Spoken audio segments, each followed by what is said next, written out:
السلام علیکم خواتین و حضرات۔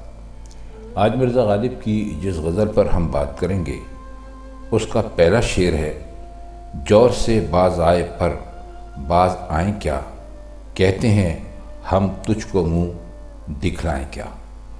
جور کا مطلب ہوتا ہے ظلم کرنا، اور باز آنے کا مطلب ہوتا ہے کسی کام سے رک جانا۔ وہ کہتے ہیں کہ محبوب نے ظلم و ستم سے ہاتھ اٹھا لیا اور عاشق کے ساتھ سختی سے پیش آنا چھوڑ دیا، لیکن وہ کہتے ہیں کہ بھائی کیا ہاتھ اٹھایا، اور سچی بات تو یہ ہے کہ ظلم کب چھوڑا اور جور سے کب دستبردار ہوا۔ اب محبوب کہہ رہا ہے کہ مجھے ظلم و ستم پر ایسی شرمندگی ہے اور اتنی پشیمانی ہے کہ اب میں تجھے منہ نہیں دکھلا سکتا۔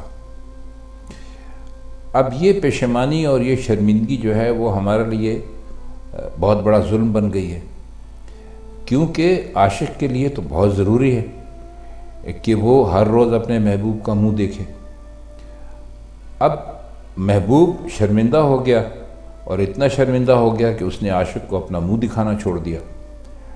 تو شاعر یہ کہتا ہے کہ وہ ٹھیک ہے، جور سے ظلم سے باز آ گیا، اچھی بات ہے، لیکن ایسی شرمندگی تو ہمارے لیے بہت بڑی پریشانی کا سبب بن گئی ہے کہ اس نے ہمیں اپنا منہ دکھانا چھوڑ دیا، چاہے وہ شرم کی وجہ سے ہی ہے۔ تو دیکھیے کتنا اچھا غالب نے اس شعر میں ایک ایسا نقطہ پیدا کیا ہے کہ محبوب کے ظلم سے باز آنے کو بھی بس ایک بے اثر قرار دینے کے لیے ایک وجہ نکال لی کہ بھئی وہ شرمندہ ہیں، چلو بہت اچھی بات ہے، ظلم سے باز آ گئے، لیکن ہمیں اپنا منہ نہ دکھانا، یہ تو ہمارے اوپر پھر ایک اور ظلم کر دیا انہوں نے۔ شعر ہے کہ رات دن گردش میں ہیں سات آسماں، ہو رہے گا کچھ نہ کچھ گھبرائیں کیا۔ اس میں کوئی مشکل لفظ نہیں ہے، اس لیے ہم اس کا مطلب کرنے کی کوشش کرتے ہیں۔ وہ کہہ رہے ہیں کہ ساتوں آسمان رات دن گردش کر رہے ہیں، اور اسی گردش سے دنیا کے تمام کام پورے بھی ہو رہے ہیں۔ تو گردش سے یہ بات ظاہر ہوتی ہے کہ کوئی بھی حالت جو ہے وہ زیادہ دیر تک برقرار نہیں رہتی، یعنی کچھ اچھا ہے تو وہ برا ہو جاتا ہے، کچھ برا ہے تو وہ اچھا ہو جاتا ہے۔ تو وہ کہتے ہیں سب کچھ بدلتا ہی رہتا ہے۔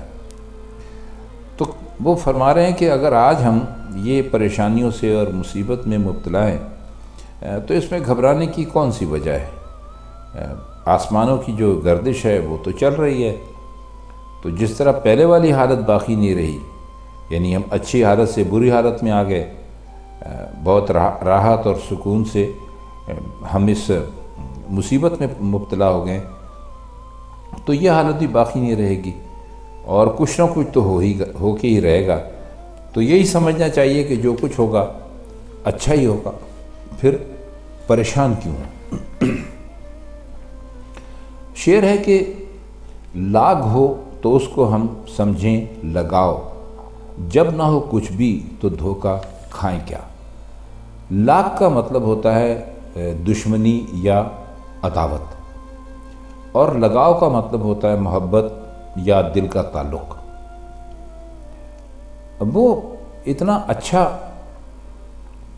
اس مضمون کو انہوں نے باندھا ہے کہ ہم نے خواجہ حالی کی ہوئی شرح اس کی پڑھی تھی، تو انہوں نے لکھا تھا کہ یہ مضمون عجیب نہیں، شاید کسی اور نے بھی باندھا ہو، مگر ہم نے آج تک نہیں دیکھا۔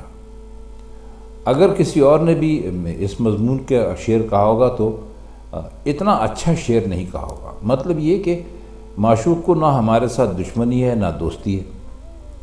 اگر دشمنی بھی ہوتی تو اس لیے کہ اس میں بھی باہر ایک تعلق تو ہوتا ہے، یعنی اگر آپ کی کسی کے ساتھ دشمنی ہے تو دوستی کا نہ صحیح دشمنی کا تعلق ہے، تعلق تو باہر ہے۔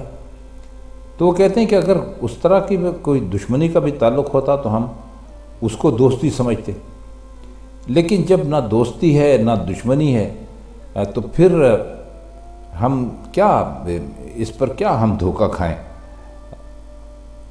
تو وہ بس یہ کہہ رہے ہیں کہ بس کوئی رشتہ ہونا چاہیے چاہے دشمنی کا ہی ہو، تو عاشق اپنے دل کو یہ دھوکہ دے سکتا ہے کہ بھائی محبوب دشمنی نہیں کر رہا ہے، دوستی کر رہا ہے، اور سمجھتا ہے کہ محبوب نے اس کے ساتھ یہ ایک طرح کا امتیازی برتاؤ، یعنی وہ برتاؤ جو اور کسی کے ساتھ نہیں کرتا اس کے ساتھ کیا ہے۔ لیکن جب دشمنی اور دوستی دونوں ہی نہیں ہیں تو دھوکہ کھانے اور فریب میں مبتلا ہو جانے کی اور کون سی وجہ رہ جاتی ہے؟ بہت اچھا شعر ہے، چلیے شعر دیکھیے کہ ہو لیے کیوں نامہ بر کے ساتھ ساتھ، یا رب اپنے خط کو ہم پہنچائیں کیا۔ نامہ بر ہم آپ کو پہلے بھی بتا چکے ہیں، اس دن ہمارے ایک دوست نے کمنٹ سیکشن میں نامہ بر کا مطلب پوچھا تھا۔ نامہ بر کا مطلب ہوتا ہے وہ آدمی جو آپ کے خط کہیں تک پہنچاتا ہے، یا کسی کے خط آپ کے پاس لے کر آتا ہے، تو آج کل تو نامہ بر لوگ نہیں کہتے، اسے ڈاکیہ کہتے ہیں، یا پوسٹ مین کہہ لیجئے اگر آپ چاہیں زیادہ اچھا سمجھنے کے لیے۔ تو وہ کہتے ہیں کہ ہم نے اپنے محبوب کو خط لکھا اور حالت یہ تھی ہماری کہ پتہ نہیں خط پہنچے نہ پہنچے تو کیا جواب آئے، کہ ہم یعنی جب ہم نے اس کو خط دیا لکھنے کے بعد اس کو نامہ بر کو، تو اس کے پیچھے پیچھے محبوب کے گھر کی طرف روانہ ہو گئے، اور کچھ دیر کے بعد یہ خیال آیا کہ یہ ہم نے کیا حماقت کی ہے۔ شاید یہ گمان تھا کہ خیال تھا کہ قاصد کہیں راستے میں ضائع نہ کر دے، یا یہ بھی ہو سکتا ہے کہ جواب کے انتظار میں نہیں بیٹھیں گے، وہیں جواب لے لیں گے، لیکن راستے میں سوچ رہے ہیں کہ کیا خود ہم اپنا خط پہنچائیں، تو یہ تو بڑی بے عزتی کی بات ہے، اور اس کا کوئی طریقہ بھی نہیں ہے۔ آپ جب بھی خط لکھتے ہیں تو کسی کو دیتے ہیں کہ بھائی ہمارا خط پہنچا دیجئے، اور یہ تو نہیں ہوتا کہ آپ نے خط دیا کسی کو اور ساتھ ساتھ اس کے ساتھ ساتھ خود بھی روانہ ہو گئے، تو وہ کیا سوچے گا کہ بھائی انہیں مجھ پر اعتبار نہیں ہے، اعتماد نہیں ہے، یہ سب کیا ہے۔ تو وہ کہتے ہیں کہ یہ بڑی ایک عجیب و غریب ہمیں بات لگی کہ ہم اس کو خط بھی دیا ہے اور ہم اب اس کو خود ہی پہنچانے بھی جا رہے ہیں۔ اس کا جو دوسرا مصرع ہے، یا رب اپنے خط کو ہم پہنچائیں کیا، اس کا ایک مطلب یہ بھی نکل سکتا ہے کہ اگر ہم قاصد کے ساتھ ساتھ محبوب کے گھر پر پہنچ بھی گئے تو وہ تو ہماری صورت سے بیزار ہے، پھر اسے خط پہنچانے کی کون سی صورت رہ جائے گی۔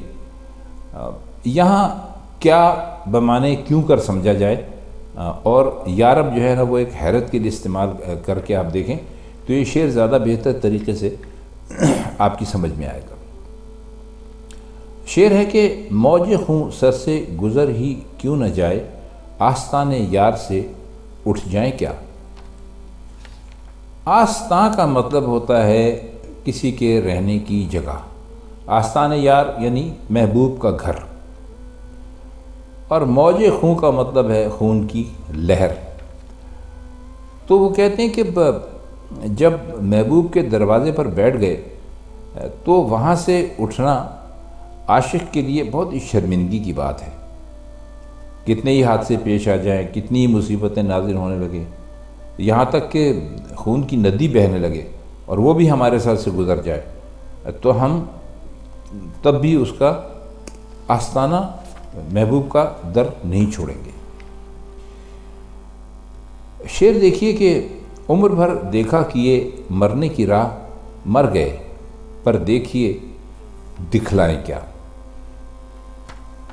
یہ راہ دیکھنے کا مطلب ہوتا ہے انتظار کرنا، یعنی ساری زندگی مرنے کا انتظار کرتے رہے، عمر بھر مرنے کا انتظار کرتے رہے۔ تو کہتے ہیں کہ زندگی بھر اتنی تکلیفیں اور مصیبتیں پیش آتی رہی کہ اکتا کر موت کا راستہ دیکھنے لگے، کیونکہ زندگی میں تو ان تکلیفوں اور مصیبتوں سے نجات کی کوئی صورت نظر نہیں آتی تھی۔ پھر سوچتے ہیں کہ دیکھیے مرنے کے بعد ہمارے سامنے کیا صورت آتی ہے، یہ مصیبتیں رہیں گی یا ان میں کوئی کمی ہوگی یا نہیں ہوگی، اور دکھ اٹھانے کا بھی کوئی صلہ ملے گا یا نہیں ملے گا۔ تو مرنے کے بعد بھی ایک عجیب سی الجھن میں گرفتار ہے۔ آخری شعر ہے کہ پوچھتے ہیں وہ کہ غالب کون ہے، کوئی بتلاؤ کہ ہم بتلائیں کیا۔ بتلاؤ کا مطلب ہے، یعنی بتلاؤ جو ہے وہ بتاؤ کی جگہ لکھا ہے، جیسے بتلائیں لکھا ہے، یہ بھی بتائیں ہے۔ کوئی بتلاؤ کہ ہم بتلائیں کا مطلب یہ ہے کہ کوئی بتاؤ کہ ہم بتائیں کیا۔ اب ذرا یہ بتاؤ کی جگہ بتلاؤ ذرا کم ہی استعمال ہوتا ہے۔ بہرحال کہہ رہے ہیں کہ وہ جو ہمارا محبوب ہے وہ لوگوں سے پوچھتا ہے کہ بھئی یہ غالب کون ہے، اب کوئی ہمیں بتائے کہ ہم کیا بتائیں اور اس سوال کا کیا جواب دیں۔ اب محبوب لوگوں سے پوچھتا ہے، اب قسمت دیکھیے کہ ساری عمر محبت میں گزر گئی اور معاملہ یہاں تک آ پہنچا، یعنی اسے یہ بھی نہ معلوم ہوا کہ غالب کون ہے۔ تو بس یہ سمجھ لیجئے کہ پہلے مصرعے سے ظاہر ہے کہ محبوب کے سامنے غالب کا ذکر آیا اور اس نے بن کے ایسی لوگوں سے پوچھا کہ بھئی یہ کون ہے یہ آدمی غالب۔ اب دوسری بات یہ ہو سکتی ہے کہ یہ معاملہ جو تھا یہ ایک بھری محفل میں پیش آیا جس میں وہ خود بھی موجود تھے اور ان کے سامنے محبوب نے پوچھ لیا کہ بھئی یہ غالب کون ہے۔ تو یہ سوال سنتے ہی تو ظاہر ہے کہ ان پر ایک بجلی سی گری اور گھبرا کر لوگوں سے کہنے لگے کہ بھئی اس کو بتا تو دو، میں کیا جواب دوں۔ اچھا پھر ایک یہ بھی ہو سکتا ہے کہ جان بوجھ کر محبوب انجان بن گئے اور سوال کیا، یعنی اسے ایک طرح سے چھیڑ بھی سمجھا جا سکتا ہے کہ جانتے تھے، بہت اچھی طرح جانتے تھے کہ غالب کون ہے، ہمارا عاشق ہے، ہم پہ جان دیتا ہے، لیکن ایسی چھیڑنے کے لیے کہہ دیا کہ بھئی کون ہے یہ غالب۔ اب یہ بھی ہو سکتا ہے کہ سوال سنتے ہی غالب جو تھے وہ بے تکلف ہی جواب دینے پر تیار ہوگا کہ میں وہی ہوں جو آپ پر جان دے رہا ہوں۔ پھر خیال آیا کہ ممکن ہے اس طرح وہ ہمارے جو محبوب ہیں وہ ہم سے خفا ہو جائیں، تو اس کی جو محبوب کی بزم میں بیٹھنے والے دوسرے لوگوں سے کہا کہ بھئی تمہیں محبوب کی عادت کا علم ہے، بتا دو مجھے سوال کا کیا جواب دینا چاہیے، اور کوئی ایسا جواب ہو جو ایسا نہ ہو کہ وہ اس کو سن کر محبوب جو ہے وہ ناراض ہی ہو جائے۔ تو خواتین حضرات یہ تھی مرزا غالب کی غزل اور اس کے کچھ مشکل الفاظ کے معنی اور شعروں کا مطلب ہم نے کرنے کی کوشش کی۔ اگر آپ کو پسند آیا اور غزل اس کے بعد آپ کی سمجھ میں آنے لگی تو ہمیں یقیناً اس بات کی بہت خوشی ہوگی۔ تو اب ہم آپ سے اجازت چاہتے ہیں، انشاءاللہ مرزا غالب کی کسی اور غزل کے ساتھ کسی اور موقع پر آپ کی خدمت میں پھر حاضر ہوں گے۔ تب تک کے لیے خدا حافظ۔